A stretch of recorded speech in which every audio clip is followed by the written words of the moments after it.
Fala, nerds! É Medinasa, bebê. Olha, aqui se você piscar, perdeu. Te liga aí, ó. Ele deu aqui uma função quadrática e pergunta: a receita será máxima quando o x for.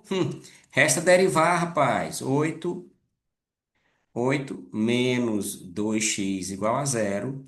Quando você iguala a zero a primeira derivada da função, o x que tu acha já é o x do vértice. É só isso. Tamo junto. Fui.